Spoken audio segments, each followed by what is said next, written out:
Bab 709. Ada sedikit masalah di jalan. Bagaimana keadaan Pak Gary? Tanya Rafa dengan khawatir. Dia tidak punya waktu untuk menceritakan kejadian di jalan. Nggak terlalu baik. Jawab Gali dengan wajah muram. Lalu dia menatap Adril dan bertanya. Kamu adalah Adril. Apakah kamu benar-benar bisa menyembuhkan penyakit Pak Gary?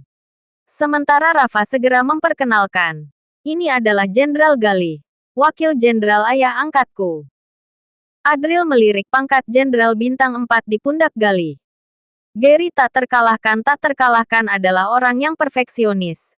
Gali bisa menjadi jenderal bintang 4. Pasti telah banyak berjasa di perbatasan. Seharusnya Gali adalah orang yang meneleponnya sebelumnya. Adril tersenyum dan berkata, Jenderal Gali nggak perlu khawatir. Aku datang ke sini karena yakin. Namun, Gali tidak merasa terlalu senang. Sepertinya dia telah mengalami terlalu banyak kekecewaan belakangan ini. Dia menghela nafas pelan dan berkata, usahakan berbicara singkat dengan Pak Gary. Dia butuh istirahat. Adril mengikuti Rafa masuk ke ruang perawatan. Namun, yang terlihat hanyalah sebuah meja yang diletakkan di teras ruang perawatan. Adril menatap sisa permainan catur di atas meja, memegang sebiji bidak catur di tangannya dan terlihat ragu dalam mengambil keputusan. Rafa melangkah dengan hati-hati dan memberikan isyarat kepada Adril agar tidak mengganggu.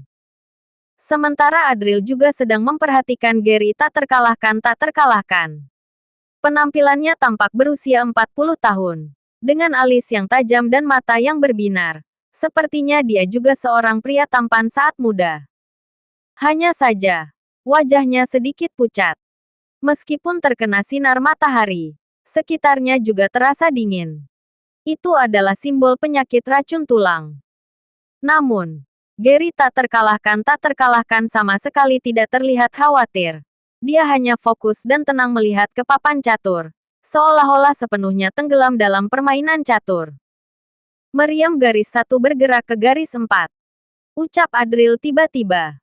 Ekspresi Rafa langsung menjadi cemas dan memberi isyarat kepada Adril untuk tidak mengganggu. Sementara Gary tak terkalahkan mengangkat kepalanya dan menatap Adril. Tidak ada kekuatan yang menakutkan. Hanyalah sebuah tatapan yang cerah. Seolah-olah bisa langsung menembus ke dalam hati seseorang. Gary tak terkalahkan hanya melirik Adril sebentar. Tetapi membuat Adril merasa seolah-olah seluruh dirinya terbaca. Namun, hanya sekilas pandang. Gary tak terkalahkan langsung memalingkan pandangannya.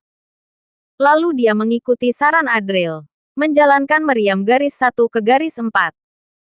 Perhatian Adril juga tertuju pada papan catur. Dia melanjutkan. Kuda garis 8 bergerak ke garis 4. Gary tak terkalahkan meletakkan bidak catur dan memainkan satu langkah. Meriam garis 2 di tengah bergerak ke garis 5.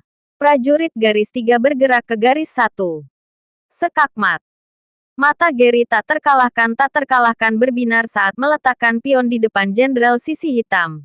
Dia tersenyum kepada Adril dan berkata, aku sudah memikirkan situasi ini selama 3 hari dan masih belum bisa memecahkannya.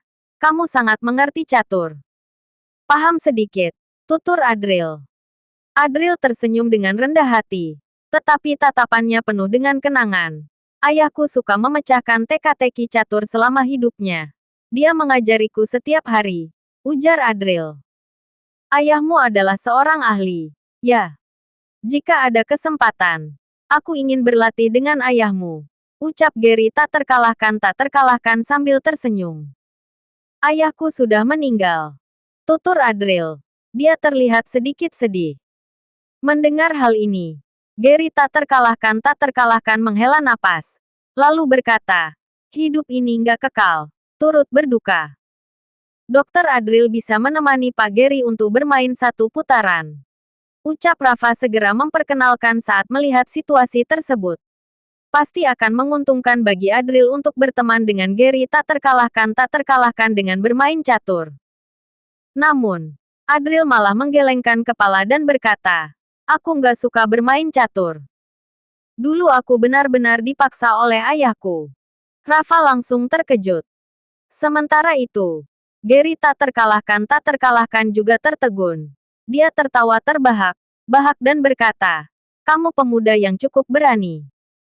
Berapa banyak orang yang ingin menyenangkanku dengan bermain catur. Kamu malah nggak bersedia." "Nggak suka." "Ya, nggak suka. Aku nggak boleh menipu Pak Gary.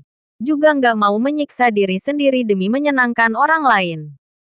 Sepanjang hari hanya memikirkan untuk menyenangkan orang lain. Hidup akan sangat nggak berarti," ucap Adril dengan jujur.